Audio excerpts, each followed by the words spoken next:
première tendance, c'est que le monde se rétrécit. Aujourd'hui, la technologie, elle réduit les distances et elle rapproche les gens. Moi, j'ai grandi à Saint-Quentin en Yvelines. Pour ceux qui ne connaissent pas, quand j'avais 16 ans, pour aller à la Tour Eiffel, je mettais plus d'1 heure en transport. Aujourd'hui, pour faire le même trajet, je mets 35 minutes. Mais pire que ça, j'ai des amis qui ont emménagé à Chartres et qui vont travailler tous les jours sur Paris, chose qui était impensable il y a encore 25 ans. Et les choses, elles vont aller en évoluant. Tout le monde connaît le projet du Grand Paris. C'est un projet qui va rapprocher, réduire les distances, et du coup, qui est à Paris, mais qui est aussi sur beaucoup d'autres villes, et pas que en France. Mais ça va plus loin que là. Parce que, concrètement, toutes les villes sont aussi proches. Ça ne marche pas. Tu peux me changer le slide.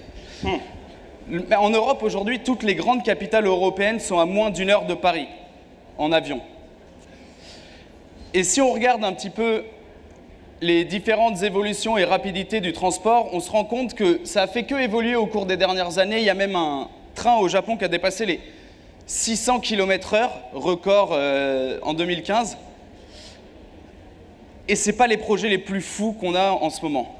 Je ne sais pas si vous avez entendu parler de l'Hyperloop d'Elon Musk, qui a pour objectif de relier San Diego à Los Angeles à une vitesse de 1200 km/h, soit 2 fois le record qui a été battu il n'y a pas longtemps.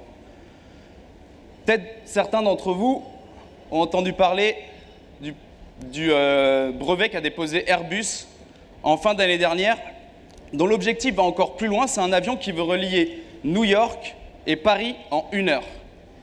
Vous imaginez si on est capable d'aller de New York à Paris en 1 heure, comment ça va redistribuer les cartes du marché immobilier? Du coup, on va faire ces visites immobilières en avion, c'est ça que tu es en train de nous dire? Alors non, on ne va pas faire ces visites immobilières en avion, mais aujourd'hui, on est déjà capable de visiter des biens immobiliers à l'autre bout du monde avec des visites virtuelles et des 360.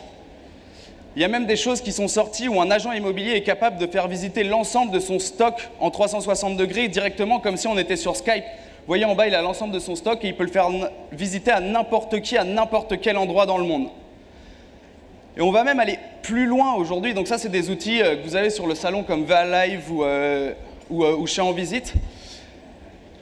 Mais on va même plus loin dans la réalité. Vous avez tous sûrement testé les cardboards ou les Oculus. Faites-le si vous ne l'avez pas fait. Vous verrez à quel point on est projeté dans la réalité. On est capable de nos jours de télécharger une application de Bouygues, de la mettre sur son mobile, d'acheter un casque à 6 € et de visiter le bien immobilier qui est à Châteauneuf-les-Martigues en construction. Moi, je l'ai visité alors que c'est suffisamment loin de chez moi. Les gens de New York peuvent le visiter aussi.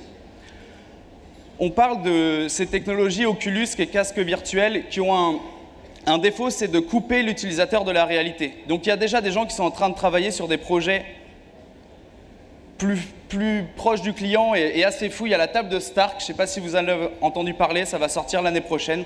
Vous êtes sur une table tactile, vous vous baladez dans l'appartement et en temps réel, vous avez devant vous un grand écran où la 3D change et les visuels de l'appartement changent. Mais il y a aussi une technologie où vous pouvez être posé avec votre client, il est avec une manette de jeu vidéo, et vous avez en 3 dimensions toute la salle qui tourne autour de vous. Et en fait, ce qui tourne autour de vous, c'est la visite virtuelle de l'appartement. Pendant que vous êtes avec vos clients à côté, vous pouvez voir ses réactions, faire la découverte client et lui faire visiter plusieurs appartements. Mais il me semble que tu as testé quelque chose dans le courant de l'année, Florian, qui est aussi assez fou. J'ai eu l'occasion de tester un robot à distance. Donc moi, je suis basé à Montréal, au Québec, et j'ai visité un appartement à Bordeaux directement avec le commercial sur place. J'ai fait ça un peu pour tester, je me suis dit ça va être marrant à faire. Au final, la visite immobilière était vraiment intéressante parce que je contrôlais le robot et le robot était vraiment à distance de ma vue. Donc l'expérience était vraiment intéressante. Et surtout, ça donnait la possibilité de parler à taille humaine avec l'agent immobilier. Maintenant, l'agent immobilier à l'autre bout du monde, il faut pouvoir trouver avec quel agent travailler à l'autre bout du monde. Et ben, c'est déjà possible grâce à Internet. Je voulais vous mettre en avant un business qui s'est lancé il n'y a pas longtemps. J'aimerais bien ne pas avoir de problème avec ma télécommande, mais ça va aller. C'est Comparagence. Comparagence, en fait, eux, ils vous proposent de trouver l'agent immobilier qui correspond à vos besoins. Et ce sur quoi j'insiste, c'est vos besoins. C'est que maintenant, on parle directement de vos besoins. Mais ce n'est pas les premiers à avoir fait ça. Meilleures agences étaient déjà proposées il y a plusieurs années de sélectionner les meilleures agences des différents quartiers pour vous. Tout ça, ça part d'une chose qui a révolutionné l'ensemble du web et qui arrive doucement dans l'immobilier, c'est la notation.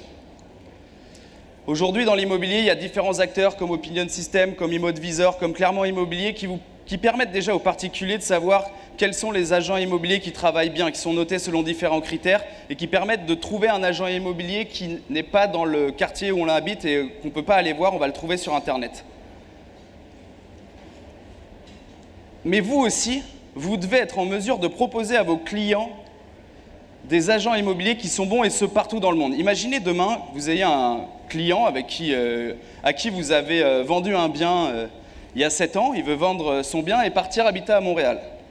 Malheureusement, vous n'avez pas le numéro de téléphone personnel de Florian Masse, donc vous ne pouvez pas savoir quels sont les agents immobiliers qui sont bons à Montréal. Et bien, il y a un outil qui s'appelle Balcony, qui a déjà des concurrents, qui permet de trouver des agents immobiliers partout dans le monde, qui sont notés selon des critères. Vous trouvez la personne qui correspond à votre méthode de travail, vous lui envoyez le client et il s'assure de faire en sorte que vous touchiez votre commission pour lui avoir partagé un prospect.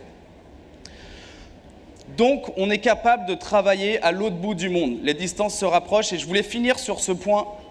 C'est une étude qui avait été faite par la CIA il y a une dizaine d'années qui disait que le monde entier était distant de 7 personnes. C'est-à-dire qu'il y a 6 amis entre vous et n'importe qui dans le monde. Avec l'étude Facebook, qui date d'il y a 5 ans, on est passé à 4,74 personnes. Et si vous êtes inscrit sur Facebook, c'est 4,34 personnes. Donc vous connaissez tout le monde avec juste 3 amis entre vous et n'importe qui dans le monde aujourd'hui.